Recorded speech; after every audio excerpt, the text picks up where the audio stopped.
नमस्कार। माली समाचार हिंदी में आपका स्वागत है। मैं दिनेश माली। क्या देवेंद्र फडणवीस फिर से बनेंगे महाराष्ट्र के मुख्यमंत्री? क्या बन रहे हैं सियासी समीकरण? आइए जानते हैं विस्तार से। महाराष्ट्र की सियासत में चल रहे शौ और मात के खेल में बाजी मारने वाले देवेंद्र फडणवीस के साथ साथ भाजपा के चाणक्य कहे जाने वाले गृह मंत्री अमित शाह के लिए बेशक रविवार का दिन बेहद अहम था। अजित पवार के उप मुख्यमंत्री पद की शपथ लेने के बाद महाराष्ट्र में अब अगर सबसे ज्यादा चर्चा होती है तो वह भाजपा का मुख्यमंत्री बनाए जाने की। यानी अब नए सियासी गुणा भाग के बाद एक बार फिर देवेंद्र फडणवीस के सितारे बुलंद नजर आ रहे हैं। नागपुर में रहने वाले फडणवीस के करीबी और एक पूर्व पुलिस अधिकारी मुंबई भाजपा में शामिल होने की कतार में है। भरोसा देते हुए कहते हैं कि देवेंद्र फडणवीस को भाजपा के राष्ट्रीय नेता कभी भी यह पुरस्कार दे सकते हैं।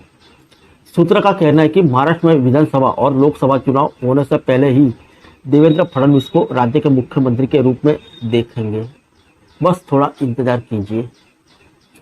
महाराष्ट्र के राजनीतिक घटनाक्रम पर गौर करें तो अप्रैल 2023 में एनसीपी के राष्ट्रीय प्रवक्ता क्राइस्ट क्लाइडो ने ट्वीट करके राजनीतिक हलचल पैदा कर दी थी। क्लाइडो ने कहा था कि भाजपा के राष्ट्रीय नेता ने महाराष्ट्र में देवेंद्र फडणवीस को उप मुख्यमंत्री से मुख्यमंत्री बनाने और एकनाथ शिंदे को मुख्यमंत्री से उप मुख्यमंत्री बनाने का फैसला कर लिया है। यह जल्द होने वाला है। जवाब में भाजपा के नेताओं और कार्यकर्ताओं ने एनसीपी के नेता अजित पवार को लेकर भी भविष्यवाणी कर दी थी। इसमें अजित पवार जल्द ही एनडीए में सरकार बनाने और पुनः उप मुख्यमंत्री बनने की भविष्यवाणी की गई थी। इसी समय नागपुर समेत पूरे महाराष्ट्र में देवेंद्र फडणवीस को मुख्यमंत्री बनने की भविष्यवाणी करने वाले पोस्टर भी लगे थे। यह सब तब हो रहा था जब उच्चतम न्यायालय में शिवसेना से बगावत करने वाले मुख्यमंत्री एकनाथ शिंदे और उनके साथ गए विधायकों पर फैसला रिजर्व कर लिया गया था। इसी की याद दिलाते हुए महाराष्ट्र के एक भाजपा विधायक ने कहा कि देखिए, अजित पवार के साथ आने वाली भविष्यवाणी तो सही हो गई है। सूत्रों ने कहा कि इस बार तो अजित पवार बड़ी संख्या में विधायकों के साथ आए हैं। वह एनसीपी के दोनों कार्यकारी अध्यक्ष प्रफुल्ल पटेल और सुप्रिया सुले समेत पार्टी के नेताओं के साथ मीटिंग करने के बाद सरकार के साथ आए हैं। इतना ही नहीं, शरद पवार को भी इसकी सूचना दे दी गई है। महाराष्ट्र भाजपा के अध्यक्ष चंद्रशेखर बावनकुळे, चंद्रकांत पाटिल समेत कई नेताओं ने इसके संकेत दे दिए हैं। एक वरिष्ठ नेता ने कहा है कि यदि आप मानेंगे कि मुख्यमंत्री पद पर भाजपा का मजबूत दावा बनता है।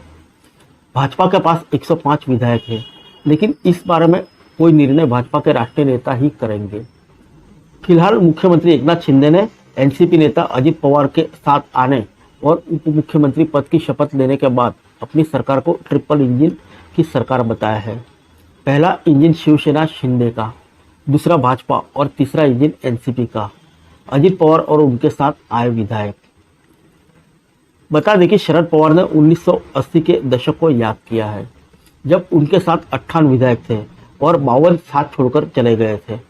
शरद पवार ने कहा था कि तब भी वह निराश नहीं हुए थे और संख्या बल को मजबूत किया, इसलिए उनके लिए यह कोई नई बात नहीं है। शरद पवार ने कहा कि एनसीपी किसकी होगी इसे जनता तय करेगी। उन्होंने एक वेदना जताई है कि 6 जुलाई को उन्होंने पार्टी की बैठक बुलाई थी। पार्टी में संगठन से जुड़ा कुछ निर्णय लेने वाले थे, लेकिन इससे पहले ही पार्टी के कुछ नेताओं ने ऐसा निर्णय ले लिया है। अपनी योजना के बारे में बताते हुए उन्होंने कहा कि वह जनता के बीच जाएंगे। इसके अलावा वह कांग्रेस और उद्धव ठाकरे के साथ भी आगे की रणनीति पर चर्चा करेंगे। बता दें कि शरद पवार महाराष्ट्र की राजनीति के बड़े नेता माने जाते हैं, लेकिन उनके सामने संन्यास लेने की उम्र में राजनीतिक वजूद बचाने की चुनौती खड़ी हो गई है। 2 दिन पहले ही प्रधानमंत्री नरेंद्र मोदी ने एनसीपी को खत्म होने का हवाला देकर यह चुनौती दी थी। पवार के सामने भाजपा ने यह चुनौती उनके भतीजे अजित पवार को अपने पाले में खड़ा करके पेश की है। भाजपा ने यही चुनौती उद्धव ठाकरे के दल के नेता एकनाथ शिंदे को अपने पाले में खड़ा करके की थी। इस तरह से महाराष्ट्र की राजनीति में चौथे नंबर पर रहने वाली कांग्रेस अब मुख्य विपक्षी दल बन जाएगी। नाम न लेने की शर्त पर कांग्रेस के एक बड़े नेता ने बताया कि हमारे दोनों सहयोगी दल अपना घर नहीं बचा पाए। फिर मिलेंगे अगले बुलेटिन में अन्य किसी खबर के साथ। तब तक के लिए इजाजत दीजिए। नमस्कार।